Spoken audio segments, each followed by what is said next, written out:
masalah hubungan antara Ar-Razi Hasim dan Ibnu Arabi. Ar-Razi Hasim terobsesi menjadi seorang Ibnu Arabi. Pertanyaannya, apakah bisa Ar-Razi Hasim bisa meniru atau tampil seperti Ibnu Arabi? Ar-Razi Hasim ini tidak konsisten, tidak kuat memegang pahamnya, tidak kuat mempertahankan ajaran-ajarannya. Ini terlepas dari sesat atau tidak ya. Kalau menurut saya tidak cerdas Ar-Razi. Hanya kebetulan ya kuat hafalannya aja. Kuat hafalan, mulai hafal, kemudian hafalan-hafalan itu dia keluarkan dengan rangkaian-rangkaian kalimat, dengan retorika, sehingga tanpa indah gitu, seperti syair-syair. Itu aja. Logikanya nggak main. Kalah sama anak-anak muda yang saya lihat melakukan serangan-serangan efektif. Ya. Padahal mereka ya logikanya sederhana aja, tapi efektif. Ya. Saya melihat justru yang anak-anak muda itu yang lebih cerdas daripada Ar-Razi. Jujur aja ini. Ya, ketika mereka serang tampak sekali Ar-Razi seperti orang dungu, kebingungan. Ya karena tadi ajaran-ajaran dan paham-pahamnya tidak punya sandaran, tidak punya pijakan yang kuat, gitu. Melayang-layang, ya, melayang-layang. Bahkan ada istilah seperti menjilat ludahnya lagi, gitu, menjilat ludahnya sendiri, gitu.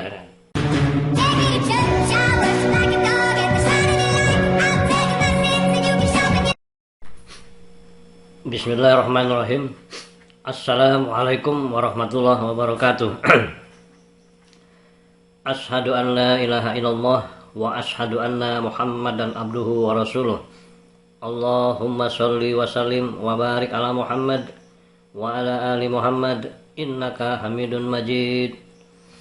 Para pemirsa yang berbahagia dan dirahmati Allah, bertemu kembali dengan saya. Para pemirsa, pada kesempatan kali ini saya akan mengangkat atau membahas masalah hubungan antara Ar-Razi Hasim dan Ibnu Arabi. Atau dalam konteks Ar-Razi Hasim terobsesi menjadi seorang Ibnu Arabi.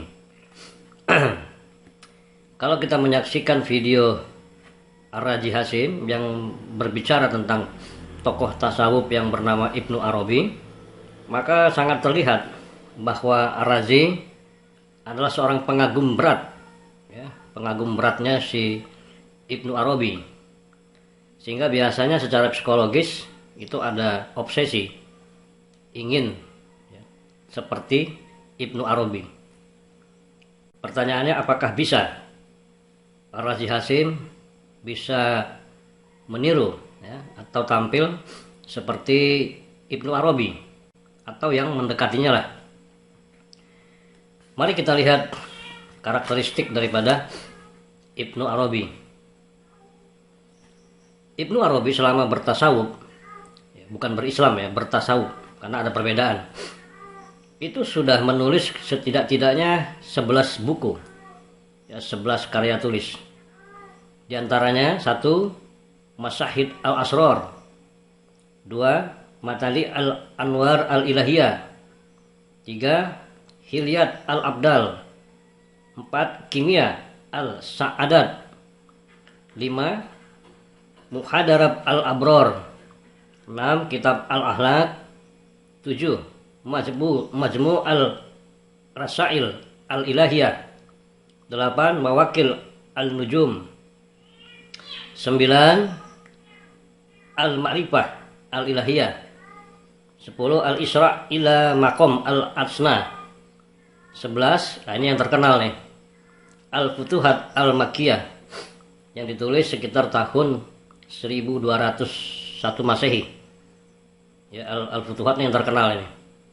Banyak respon dari berbagai pihak. Nah, yang menjadi pertanyaan, mengapa Ibnu Arabi menulis buku sedemikian banyak? Ya, ini masih banyak lagi yang belum tercatat. Mengapa beliau menulis buku sampai begitu banyak? Tipe seperti beliau ini tentu dia akan habiskan hidupnya untuk menulis. Kenapa? Ketika menulis itulah dia menikmati, ya, bertasawuf. Ketika menulis itulah dia merasakan menyatu dirinya dengan Allah. Jadi disitulah dia merasakan kelezatan dari proses bertasawuf. Sehingga selama dia masih hidup dia tidak akan pernah berhenti untuk menulis. Ya. Jadi menulis di sini dia bukan untuk terkenal, bukan. Ya. Karena dengan menulis dia bisa tumpahkan semua rasanya, semua pikirannya ditumpahkan. Disitulah kenikmatan yang luar biasa yang dia rasakan sebagai seorang sufi. Ya. Nah, kenikmatan itu dapat digambarkan seperti anak panah yang lepas dari busurnya. Nah, ya seperti anak panah yang lepas dari busurnya. Dia mengembara. Jadi lepas dari busurnya. Itu aja bayangannya. Ya. Jadi kalaupun dia kemudian terkenal, itu dampak daripada bukunya. Sehingga karena dia menulis, ya seakan-akan dia masih hidup. Karena buku-bukunya masih banyak ya, meninggalkan karya-karya. Jadi ya ya serasa masih hidup. Karena salah satu cara untuk hidup abadi ya berkarya, menulis. Itu falsafahnya begitu. Kalau mau hidup abadi, menulis. Jadi selama tulisannya dibaca orang ya dia abadi. Kemudian ada hal menarik ya dari kebiasaannya menulis buku ya. Ini memperlihatkan bahwa dia bertanggung jawab atas semua pahamnya, atas semua ajarannya. Ya, dia tidak akan menghindar. Karena ketika dia menjadi buku, itu udah jadi barang bukti kan, yang tidak bisa dihindari. Ketika apapun serangan orang, apapun hujatan orang, dia tidak akan mengelak. Dia tidak akan menghindar. Ya. Dia bertanggung jawab apapun resikonya. Sehingga kalau orang napak itu berdiri, dia berdiri di tanah yang keras, di jalan beton, bukan di atas lumpur atau batu licin, bukan. Dia berdiri di atas jalan yang corang itu keras. Ya. Mau ditumbur sama kendaraan apa aja dia siap. Itu segi positifnya. Karena tadi bukunya adalah dirinya. Dia tidak akan ngeles, ya kan? Apapun resikonya dia tidak akan berubah dari apa yang pernah dia tuliskan. Nah, itu luar biasanya, ya. Sekarang kita lihat bagaimana dengan Ar-Razi Hasim. Sampai hari ini saya belum pernah dengar dia menulis sebuah buku. Belum. Mestinya dia buat buku kalau mau niru Ibnu Arabi. Tapi sampai hari ini satu buku pun belum kita dengar dia pernah buat. Ya. Sehingga menjadi pertanyaan, Ar-Razi Hasim ini bertasawuf di mana nikmatnya? Di mana dia mendapatkan kenikmatannya bertasawuf? Apakah sebatas di area zikir? Ya. Tapi faktanya waktunya dihabiskan untuk ceramah, untuk berkeliling kota, menyampaikan ajaran-ajarannya. Jadi nggak terlihat di mana kenikmatannya. Ya. Cuman saya menangkap ada kenikmatan lain yang dia peroleh. Ketika dia berceramah ya, atau berkhutbah terkait dengan beberapa pemahamannya. Ketika orang lain sulit memahaminya atau tidak paham-paham, nah disitulah dia merasa nikmat. Ya. Ya, ketika orang di hadapannya itu menjadi tidak paham, dia merasa orang-orang itu adalah orang-orang bodoh. Ya. Jadi dia di hadapan orang-orang bodoh. Nah, kebodohan itulah kenikmatan dia. Ketika orang terlihat menjadi bodoh, nah, disitulah dia merasakan kenikmatan yang bertasawuf. Ini menurut pandangan saya. Ya. Karena tadi Kalau Ibnu Arabi kenikmatannya ketika dia menulis buku, ya, kenikmatan bertasawufnya itu.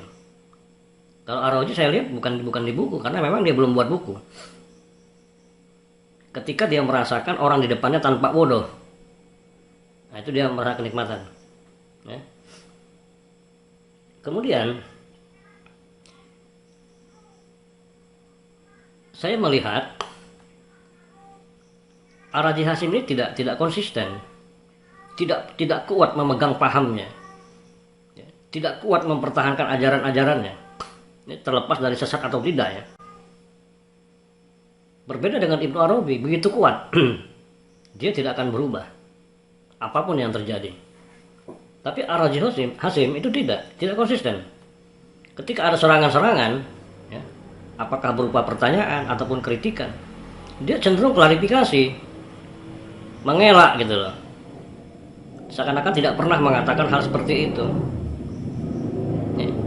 Itu kalau kita nonton, itu ada beberapa anak muda ya sebetulnya, itu luar biasa serangannya, kritikannya luar biasa, dan memperlihatkan justru anak-anak muda itu yang lebih cerdas dari Ar-Razi kalau menurut saya, ya, karena mereka logikanya bermain.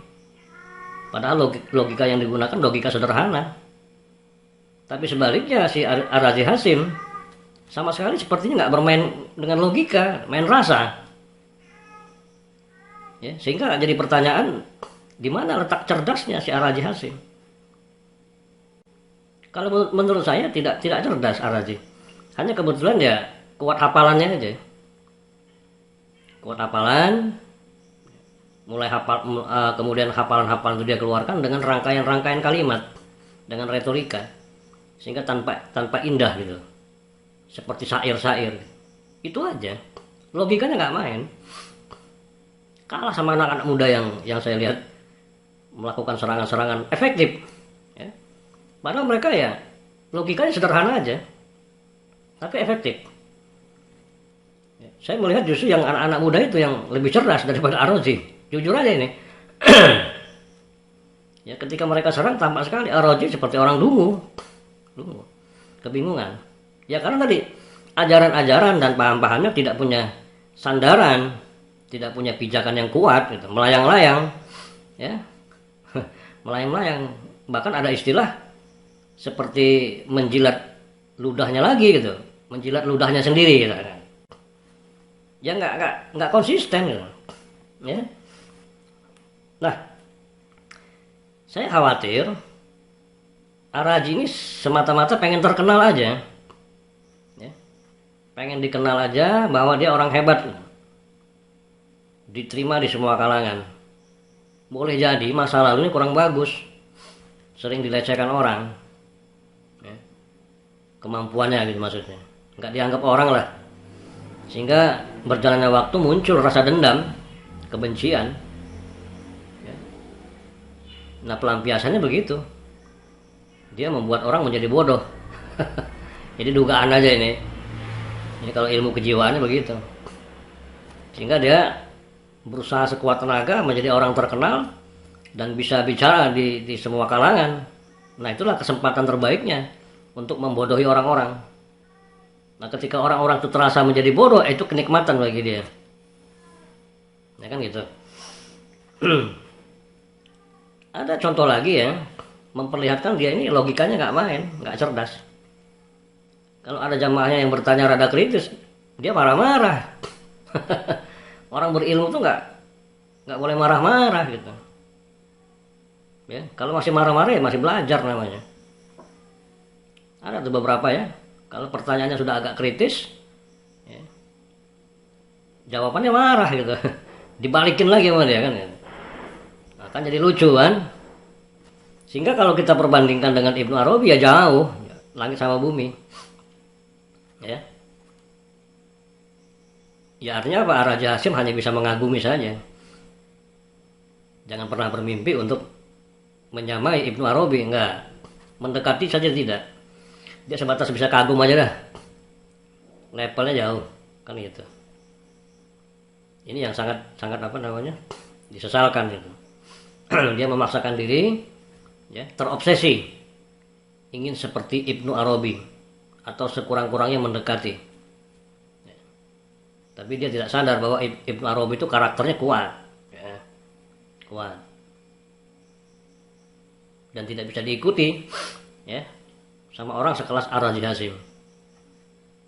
Nah, ke depan nanti tipenya terombang-ambing dia, terombang-ambing, tidak jelas sebagai apa dan sebagai siapa, nggak jelas.